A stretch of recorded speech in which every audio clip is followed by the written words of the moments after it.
the real purpose of this, and if you hit the next slide, is we want to develop a fundamental understanding of photography, and then we want to walk away with that knowledge required to take representative photographs of the shelter animals. We don't need to take these shots, right? These are not the photos that people are looking for when they're trying to adopt an animal. They're just trying to figure out what the dog looks like.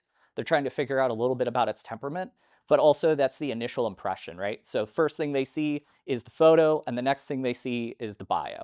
So if we can kind of nail those first impressions, then we get people in the door, and then they're adopting those animals, or they're asking to foster, or they're kind of gaining interest.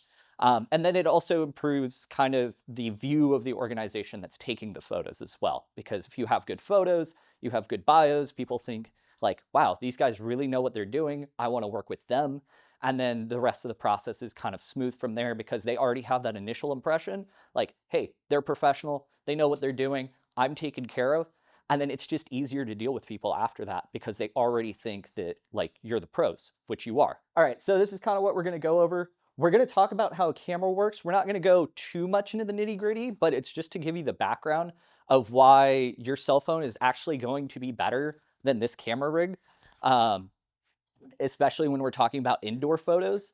And then also how the process is better with that cell phone and kind of the trade-offs that result in that exchange. So there is definitely a trade-off between using a phone and then a camera, but this could definitely take the representative photo, and sometimes it can do better than this at taking that representative photo. The first impression of the intake photo, that's going to be the first thing, and then the next thing is going to be the bio. There's been studies to indicate that, you know, an average stay at a shelter will be like 6 weeks, and that a good intake photo can shorten that to 2 weeks. Behavior slips and socialization. So really just interacting with the animals, it kind of helps relieve a lot of the stress. You guys, you have access to Alona's videos on kind of the dog interaction and why that's sort of good. So I'm not going to go too much into that. If you don't have the link for that, you can ask for me because I recorded it, or you can ask Marilyn. She should also have the link to it. It's a little bit outdated. We're going to update it, but it still has a lot of that good stuff from the classroom portion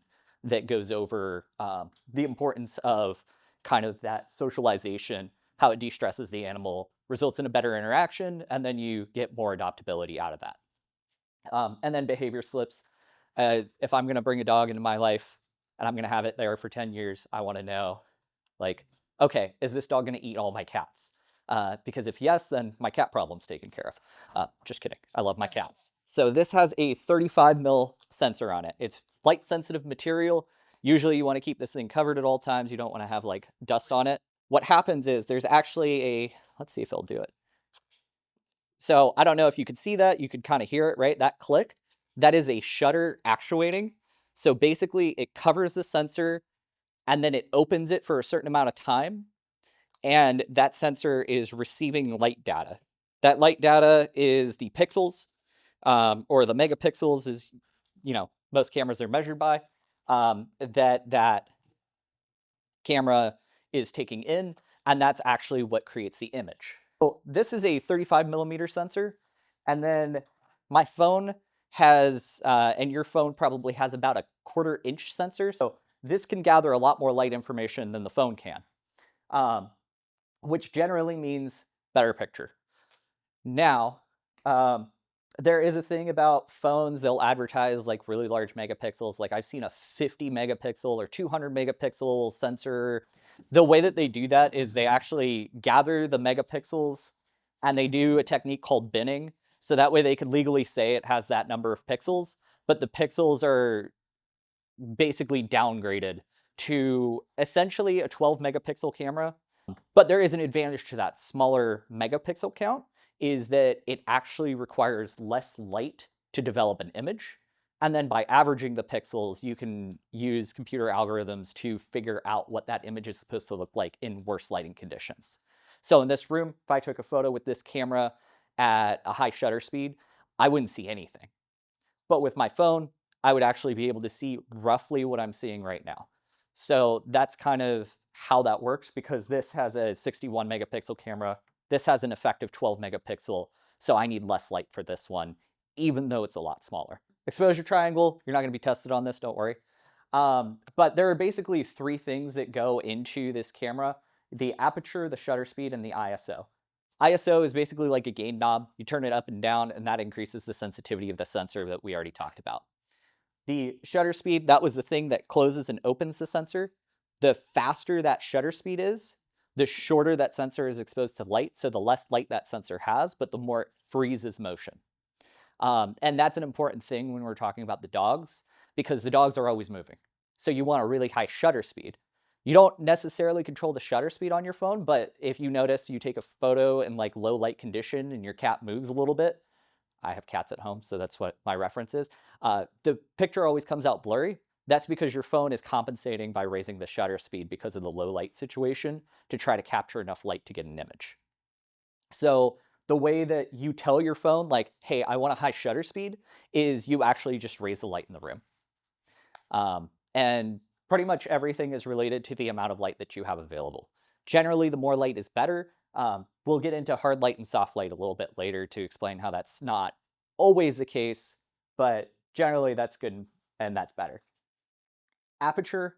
So when we're talking about the sensor, we actually have a bunch of blades that sort of focus in.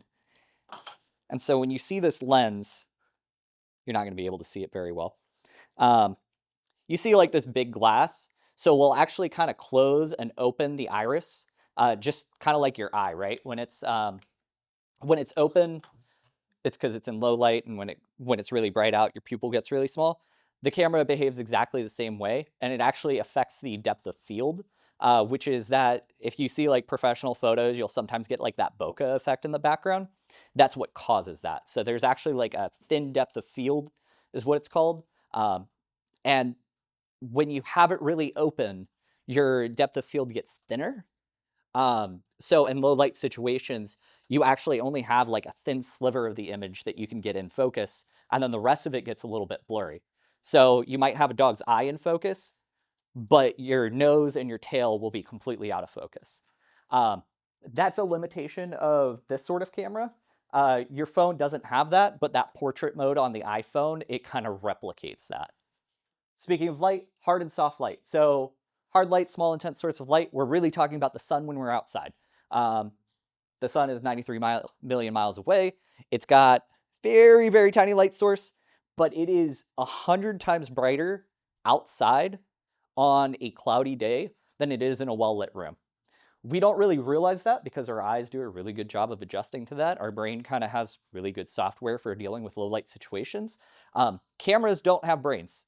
They try, they got AI, sure, but they don't have brains in them. So they can tell you it's 100 times darker in this well-lit room, whereas your eyes might think that it's brighter in the room than it is outside. So it's easier generally to take photos outside, but if you have harsh lighting conditions, you'll get harsh shadows, and your phone actually does a better job of compensating for this than my camera does. So you can take a photo in hard light with your phone, you'll be mostly okay. Whereas I would have a terrible time, and I really just try not to do it. When I do take photos in hard light, though, I try to make it as indirect as possible. So you can see that upper left image. The dog is actually has a light behind him, and it's kind of creating this rim light effect. And then I brightened up the subject. But even then, you can kind of tell like the subject isn't quite as detailed as he would be if you had that direct light on him or that indirect light hitting him. So it's still too much contrast. And then there's soft light. So soft light is really great. It's kind of the photographer's dream. If you get a cloudy day, that basically creates this giant light box in the sky. Light's coming from all directions. Shadows are nice and soft. Everybody looks really good. And if you add snow to the ground, then you also get a soft box on the ground. And then you get this awesome photo of Sosa on the bottom right. And he is just lit from all parts. There's still a little bit of depth to it because the light is slightly more from the right than the left. So it kind of creates visual interest. But for the most part, it's an evenly lit image. Everything, I think, looks better than in the top left image. Next slide. All right. So indoor is difficult.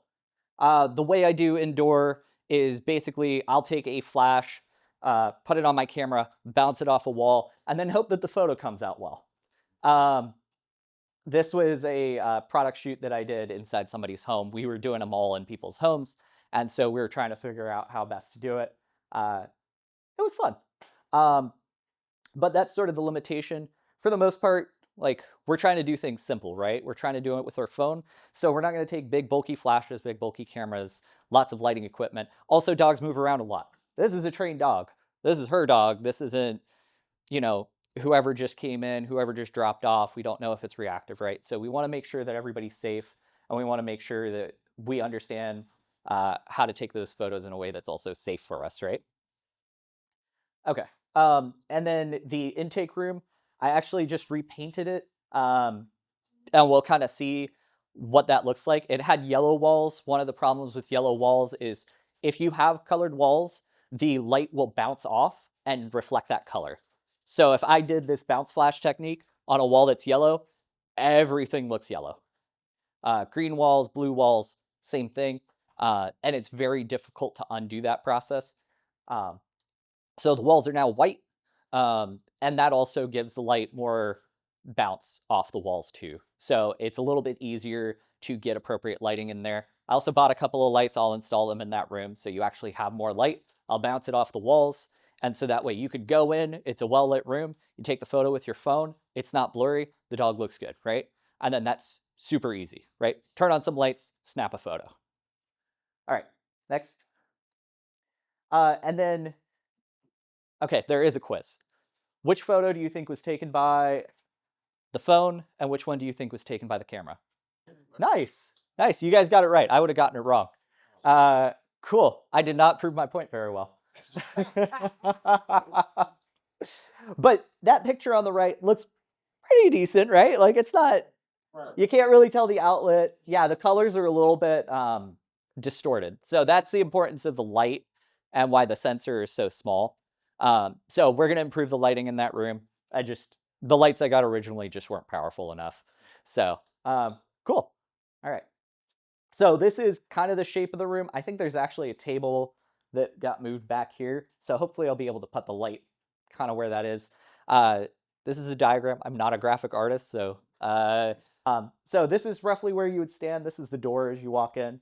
This is where you would stand. That's kind of where you would put the dog. So I think before you were putting the dog along this wall, there looked like there was a backdrop. So we're actually moving over here. We'll see how that table we'll see if that works out. And then we'll have lights on either side facing against the walls. They'll bounce the light off the walls, and then that'll create nice even lighting in the room. And that'll help your phone take better photos.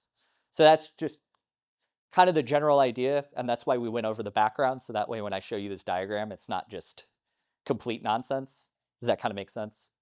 All right. Cool. Outdoor photos. I love this shoot. This is a lot of fun. So avoid shooting in direct sunlight, especially overhead. Midday sun is the absolute worst.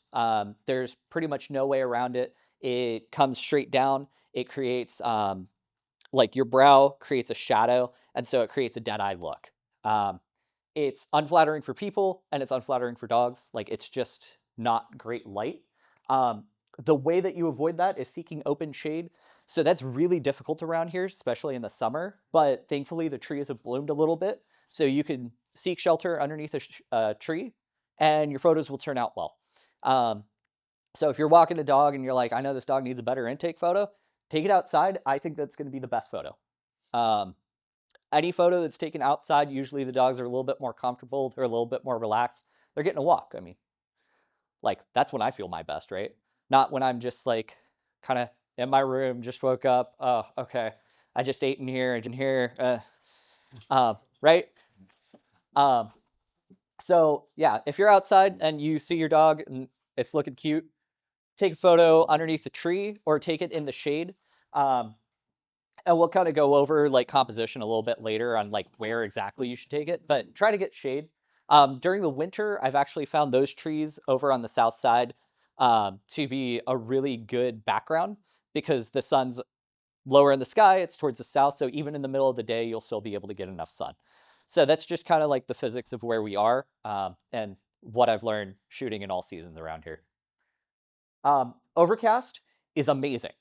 because you don't have to think too much about where the light is or where it's coming from, because it's all around in the sky and then it's reflecting off the grass. So my camera will pick up the color cast from the green, and then I have to clean that up. For the most part, your camera won't, which is great. A lot of the times on those days, I'm just like, if a dog's gonna go, if it's gonna go quick, I'm like, hey, volunteer, like you take the intake photo, like you update it, because quite frankly, like by the time I get around to processing it, the dog's already gonna be adopted anyway. Um, so I love overcast days. And then, yeah, advantage of doing outside, exposure is much easier to achieve. You will have enough light outside pretty much no matter what the weather conditions are, because it is brighter outside on a cloudy day than it is in a well-lit room by 80 to 100 times. Sunny days, even better, but you'll want to run to the shade. Unless it's like sunset, and then, well, sunset kind of gives you the shade. I wouldn't recommend doing any of the like shooting with backlighting towards the sun, because your camera will probably flare out. But you can try that out if you want to, just for fun. And we can talk about that at another time. Yeah, and then dogs are more comfortable, right? They go to the bathroom, they're walking around outside, they're having fun, they're playing ball. This is Simber. She's really cute. Composition. First thing you're going to do is you're going to look at the animal, you're going to try to gauge its behavior. Once again, Alona kind of goes over this a lot better than I do, so I'm not going to belabor it too much. Also, you guys deal with animals day in and day out, so I don't want to kind of explain your job too much to you. But you can kind of see the behaviors even in these photos. So these are the best behaviors I could get out of the dogs. But like, let's say the dog on the right. How do you think that dog feels about me when I'm taking that photo? Yeah. Yeah. Yeah, the dog's giving me the side. It's got the kind of deer leg up, right? And it's got its body sideways towards me. That dog is not super comfortable with me. I wanted to get a better photo than the intake photo, but like I wasn't that close to the dog, right? I had to crop in quite a bit. I had to just kind of shoot the dog where it was. Like I couldn't get the dog in the shade. I keep saying shoot the dog. Like I gotta photograph the dog where it was, right? I couldn't get into the shade. I couldn't like really do too much with it because the dog just wasn't feeling it, right? And you guys know that. Thankfully, potential adopters don't really see that. They just kind of see the smile, they see the body, and they're like, oh, okay, that's a Rottweiler, right? And they can kind of see the color pattern. That's not a great shot for seeing the color, but I mean, everybody knows what a Rottweiler looks like if they've seen a Rottweiler. So, hey, that's the dog, right? And that's just kind of what we're trying to do. We're trying to make sure that people know what the dog looks like, what its coat looks like, and then that's its temperament, right? So, like that dog, if I got a photo of it, being playful, chewing on a piece of grass in front of me, right, and just kind of rolling around, that's not representative of who that dog is. So really, I'm kind of selling a bad product at that point.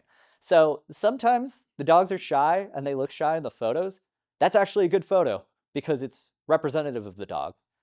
You're not trying to sell this to the owner. You're just trying to market this to the appropriate adopter, because if this goes to the right person who's like, I understand that dog's a little bit timid and I'm willing to work with that dog, then you got a good fit adopter and you're not going to see that dog again. I think we've actually seen that dog twice. I remember that dog had a low A number, so this was a return. All right, next. All right, next. Get their attention. Smart dogs. So there's kind of two things about this, right? Usually it's a signal of intelligence if a dog tilts their head and is kind of like curious, right? So these dogs, are you trying to? I'm trying to remember who that is in the middle. In the middle? I forgot. Yeah, he was here. It's either B-Hop. Yeah, B-Hop. Yeah, That is yeah, B-Hop. Yeah, that is B-Hop. yeah. That's B-Hop. All right, nice, recognized. Yes. So what do I do to get these sorts of expressions? Have any of you seen me like take photos? Yeah. Squeaky or So I'll usually have a squeaky toy like in my butt, and I'll just kind of squeak at it. I'll bend over. So like Don't do this for like fitness, right? Because this is terrible for your back. And also, like, my medical bills are probably going to be high, but when I'm like 50. But you like bend over like this. If you squeak and your camera is basically in line with the dog's eyes, the camera, and your butt, then the dog's looking right through the lens. If you squat down like this, the dog is looking beneath you, which is kind of weird. And you can kind of tell that on the lens sometimes. Sometimes you can't, but that's kind of the trick to get them to look directly at you. Another one is I'll put the camera directly in front of my face, and then I'll make sounds with my face. So I'll go, that's like my common go-to, and that usually gets this head tilt because it's a sound that they're not that familiar with. The thing with those sounds, if you're going to use them, so I always do this with somebody else. Uh, like there's a volunteer holding these dogs. They're all on leash. Don't worry, we're not just like off leashing dogs. I just edited out. Um, but they hold the dog because sometimes the dogs will get excited. They'll run up to me. Sometimes they'll get scared. They'll bark. Right. I try to assess the dog's behavior before I make any sounds, and then I'll start soft, and then I'll kind of work my way up depending on the dog's temperament. So if the dog seems a little timid, I'll still make sounds to try to get their attention, but I'll be a little bit quieter. I'll do like a less intrusive sound and be like, I'll kind of see, right? And just kind of get those sounds going. Cattle dogs, moo, right? Like you just do a cow sound, do a sheep sound, right? Australian Shepherds, they're gonna love sheep sounds. We don't see Aussies here a lot, do we? No. Um, yeah, I wish I could figure out like what sound triggered like a pit bull's instinct or like a husky's instinct. I'm like, they're not herding dogs, so they're just curious, right? Um, but anyway, so sounds are the primary way to get the head tilt. Dogs are a lot more auditory than we are. Surprisingly less visual. So one thing I was nervous about was using a flash for a little while. They actually, like, none of them cared that I was using a flash when I did that. I just stopped doing it because it got really heavy. But anyway, so squeakers, mouth noises, and then treats. If the dog's treat motivated, that's a great way to get them. The sound of the rustling treats, toss them a treat, and just kind of bribe them for a little bit. And some of these dogs, I have to like warm them up a little bit. Some of them I can get them right away. So it's kind of hit or miss. But yeah, that's kind of what I do. And then, yeah, so I try to get the dogs to sit. I try to see if they no sit, and then if they're panting. But as you guys know, sometimes panting indicates stress. Which one? The on the right. Who was that's a girl, right? No, That's that's a boy. Yeah, I think that is Max. Yeah, Max, yeah. yeah, that's Max. So which ones are comfortable? Which ones are stress? One in the middle stress? Yeah, definitely. One on the right, yeah, a little iffy, right? And the one on the left is like totally chill. Yeah, he was a little too excited. I actually edited him so you couldn't see the boy part exposed there. Yeah. So yeah, I do a lot of cleaning up these images so you don't see all the like, you don't need that for an adoption, right? All right. Next up. All right. And then yeah, so when you're doing the photos, just kind of be careful when you're composing the shot. Try not to cut off their feet. So I actually cropped these. I didn't take the photos like this, but they just look kind of weird, right? Like it's just what happened here. And yeah, it's just a weird crop. So try to avoid cutting off parts of the legs. Either get the whole body or try to cut at like a major area. So if you guys see like even human portraits, right? You either get like a full length human portrait or you like kind of cut it off like right below the shoulders. Anything else kind of looks a little weird, or maybe at the hips. Like as long as you have the arms above the hips, then you would do that with like a person. Dogs are the same way. It's just kind of like this compositional like pleasure. You just don't want to see like the hands missing or the paws missing. Like it creates a little bit of distrust. If somebody always has their hands in their pockets, like that's psychologically, you're not going to trust them as much. Same thing with dogs. All right, next. All right, these are not dogs. These are the only photos that actually aren't mine in here, just because I don't have photos of myself taking photos. It's just kind of like a. Um, but when you're doing the shot, what I like to do is, so the most common camera photo that everybody sees on like their Instagram feed or their friends send them of an animal is this photo right here. Oh, look, my cat. Let me take a photo, right?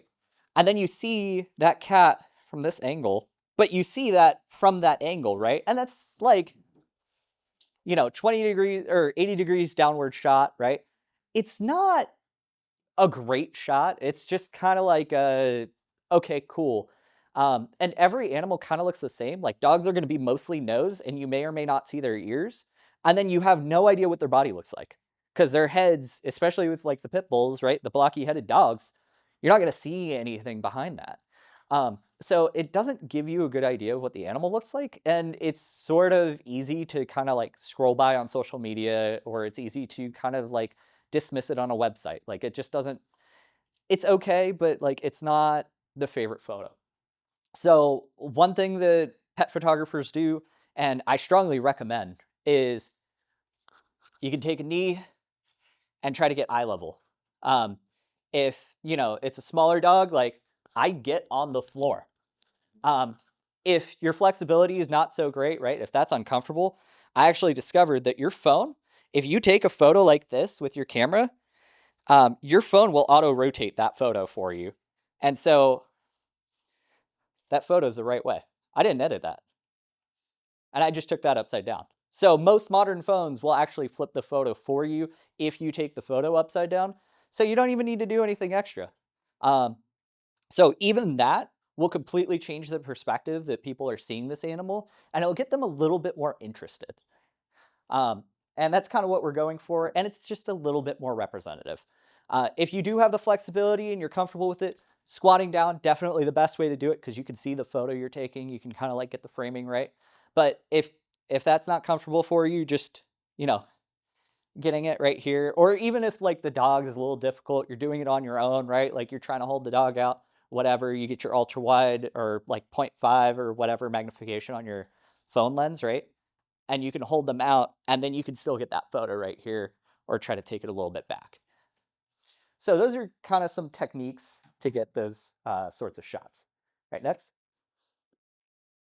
All right. Um, Sometimes the dogs, at least for me, they'll ignore me when I'm like right in front of them.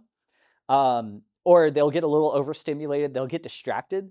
And one thing that this is sort of a risky thing to do, right? Like you're standing over the dog.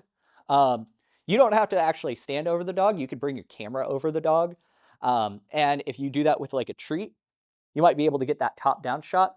And that's just, it's not my favorite, but it is different enough from that typical shot. So if you're not able to get that low shot that's eye level with the dog or the cat or whoever, um, then this angle is interesting. And it's better than kind of that 80-degree shot, right? So it's just a little bit more interesting. These dogs didn't particularly have like, like you can see that the middle dog's a brindle, right? You don't need to see the full coat to know that that's like a brindley pup. Um, you don't need to see the full dog on the right to know he's kind of a chubby chonk, right? And then the dog on the left is just a tan lab mostly. Um, so like for these dogs, you're not really losing a lot from missing the body because the body is not. It's not that it's not interesting or not cute. It's just these dogs are like it's their face and it's that eye contact that's really going to connect with people more so than getting to see the whole perspective. Next. All right. So that's a trash can in the background. That's like one of those things that like, yeah, I'm at an event, like I can't really control what's in the background. I don't control the venue. It's distracting, right? Um, you just kind of see a trash can and you're like, that's not so nice. And then there's just like a lot of colors and clutter in the background. So even though there's like a lot of stuff going on with like the pup cups and the whipped cream, um, you're not as focused on it because of all the stuff that's going on in the background. And we were talking about like trying to get people interested in adopting the animals. We really want them to be front and center. We don't want all that stuff that's going on in the background. For an event, like that's okay because like it's the event, right? Without that background, there's no context to this, and then it's not special. But really, we want to take away all context of like a dog being lost at an animal shelter, and we really want to say this is a dog that can be a part of your family, right? Or a cat or a bunny, all those sorts of things. So if we take away all of the context, then people can start seeing that animal in their home, and that helps increase their adoptability. Next up. All right, cool. So I say just use auto. Your phone, everybody has their phone with them right now? Okay. We'll go over this in like the practical stage, but when you open up your camera app and you take a photo and then you open it, who has iPhone in here? Okay. So iPhone, the first thing you'll see is an edit button, and then it will take you to this menu. And I actually have this already on crop. We'll show the auto button a little bit later. I didn't actually set this up how I wanted to, because I just show you how to do like the full editing process if you want to. But the first thing you'll see is the auto button. You press that, and then it actually turns out as a pretty decent photo. What the camera is trying to do and what the AI is trying to do is it's trying to create a pleasing image. And all that does is it kind of balances out the colors, it balances out the exposure in the image, so that way it's pleasing, which actually is perfect because our goal is to create something that's representative. And so when the camera does that, when the algorithm does that, it's like, okay, this is good. And then you could just be done from there. In fact, in my editing workflow, first thing I do is I do crop, I do white balance, and then I hit auto on my own editing program. So even as a professional, I start with the auto. On the auto just tells me, hey, this is what the program thinks I want the photo to look like. And I'm like, yeah, okay, cool. Um, and then I go through and I edit it more because I have a lot of ideas and I'm willing to waste my time doing that. But it's for like a 10% better image, really, right? Maybe 20%. I don't know. Uh, well, that's up to my customers to decide how much better they actually think that is. Um, but anyway, so some terms. Crop, there's a crop function in your phone. If you have iPhone, it's all the way on the right. I'm sorry, Android users. I don't have an Android phone, so it's probably the same, or it's probably close, right? But there's a crop function to get the aspect ratio right. Next. Um, so temperature and tint, I talk a little bit about these. So this has a lot to do with the environmentals. Um, your phone compensates for these a lot better than my camera does. My camera will pick up everything and then it'll be like, cool, you're a photographer, you figure it out. Your phone is just like, hey, I'm going to help you because, you know, Apple paid billions of dollars so that I can help you and make this nice and easy, or Samsung or Google or whoever, right? So they kind of already figured out like, oh, okay, there's a lot of grass in this photo. There's going to be a green tint to this photo. I'm going to add some magenta to the green areas, and then everything's going to be fine. And it gets it right like 99% of the time. Um, if the photo looks a little blue or yellow, um, there's a slider in there, so that's the warmth. And if it's or magenta or um, green, then that's tint. And those colors, they just kind of cancel each other out in the photo. Um, so what causes it? Yeah, usually yellow is going to be from like color cast. So like this yellow room, everything's going to come out looking a little bit yellow because most of the light is reflecting off the walls and then hitting. And so when I edit this footage later, I'm actually going to have to add blue into the photo so that way I don't look like a Simpsons character. Um, and yeah, other kinds of reflections will cause that. And then blue is also usually caused by shade. So you might hear photographers say golden hour and blue hour. So the hour before sunset is very golden because the sun's low in the sky and it's creating a yellow cast over pretty much everything. And that's actually like kind of nice.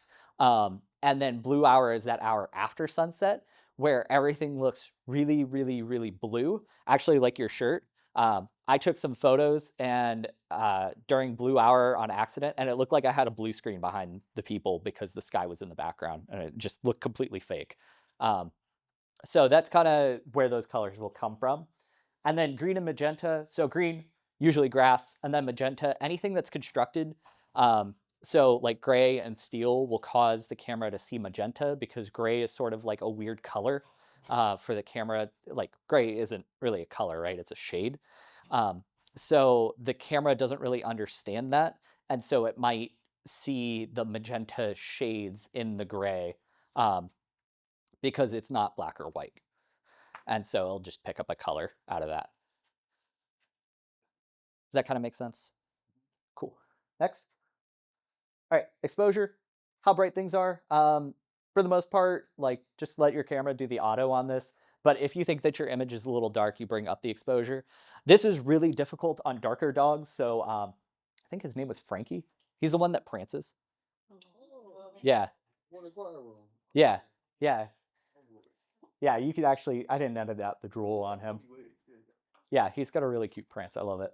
Um, but anyway, so like, especially you'll notice that like if you go on the website, like black, brown, and tan are the most common colors on the actual website for animals. Um, I'm a photographer, so maybe I'm a little biased, but it may be because it's harder to photograph darker subjects because the bias is towards seeing kind of like the bright areas of an image. And so the way that you kind of overcome it is you introduce higher contrast. So Frankie kind of stands out in this image because there's a lot of green in the background. And so you could see he's got dominant black and brown colors. And so now you can see his image really well. If I were to take this against like a darker background that is close to his color but not quite, that's not going to be very good. Um, but if I were to take it against a completely black background, he would actually stand out because the blacks and browns in his fur would actually kind of pop in that image. So that's kind of how you deal with those sorts of things. Um, it's really difficult to photograph them just because it's like we're thinking about light when we're talking about exposure, and darker subjects just don't reflect as much light. When they do, though, that's how you get the really good texture. Because lighter subjects, they'll just completely blow out once you add some light to them, but darker subjects have really nice texture once you start adding light. Next, saturation, amount of color in the image. Um, Generally, you don't want to add too much. It just kind of makes the image look a little fake. You can actually see in this photo that Lightroom kind of decided on this, and I kind of went with it.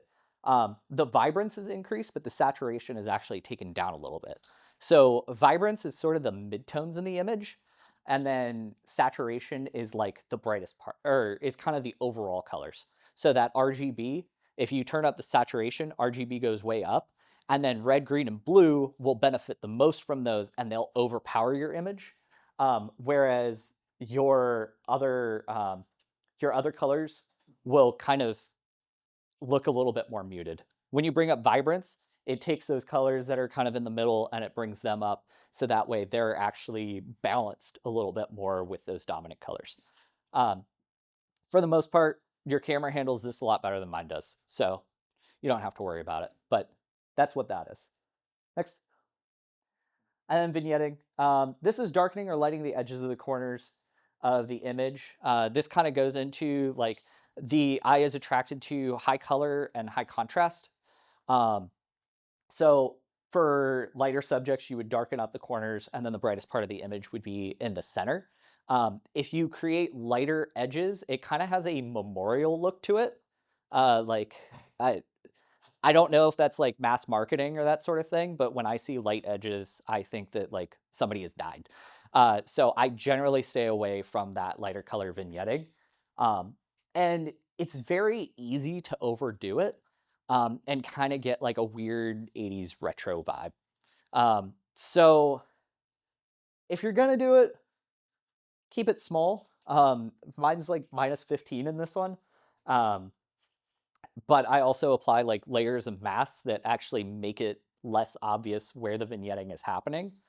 But yeah, it's I'd be careful with vignettes. Next, yeah. So just use the auto feature. Um, and we're striving to achieve representative, not artistic. If you want to achieve artistic, we can talk later. I'll give you guys my contact information and we can kind of get to that level. But for the shelter photos, for the most part, I think that representative is probably better than artistic because it's really kind of showing the dog or the cat and letting the potential adopter know, hey, like this dog's shy. This dog is a little bit timid. This dog is whatever, right? Playful, high energy, calm, old, right? Sick. Sometimes they're sick. Um, yeah. Oh, next is good. Sorry. All right. So updating the photo. So vertical orientation, I think, is best. This is how I take a lot of my photos. This is how a lot of people will see them on social media and how they're shared. So your phone defaults to 3:4. I recommend just leaving it as the default crop at 3:4 because that just means all the images on the website kind of look the same as far as aspect ratio, and then that gives the uniformity um, that gives the impression of like kind of a programmatic approach, right?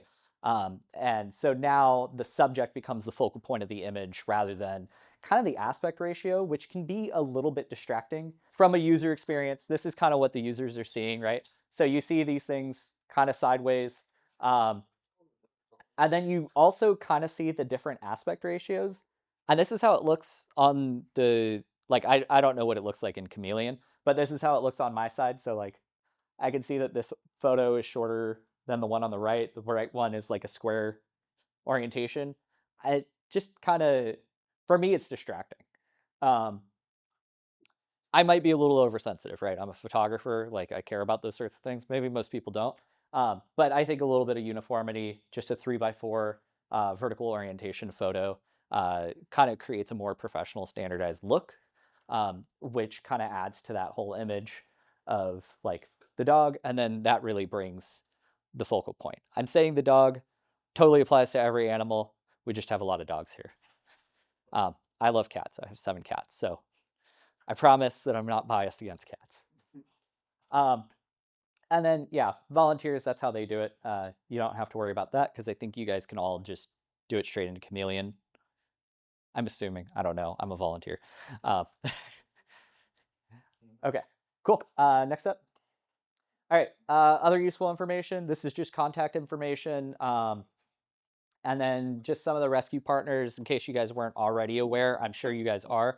And then some, if you guys want to like follow up on any of the dogs and like kind of see what's going on as far as like that marketing stuff is going, those Instagram accounts on the right, they post a lot of the animals out of this shelter. So those are other volunteers that are here and they're kind of helping promote either with their rescue or just individually and saying like, hey, I met Frankie, he's a great dog, he has to go to rescue and be fostered because he's got some sort of neurological disorder and he prances. Here's some video of him, he seems dog friendly or whatever, or not. I don't actually know if he was dog friendly, but yeah, so that's the last slide. um, Anybody have any questions right now? I want to open it up. I know it's kind of a fire hose of information.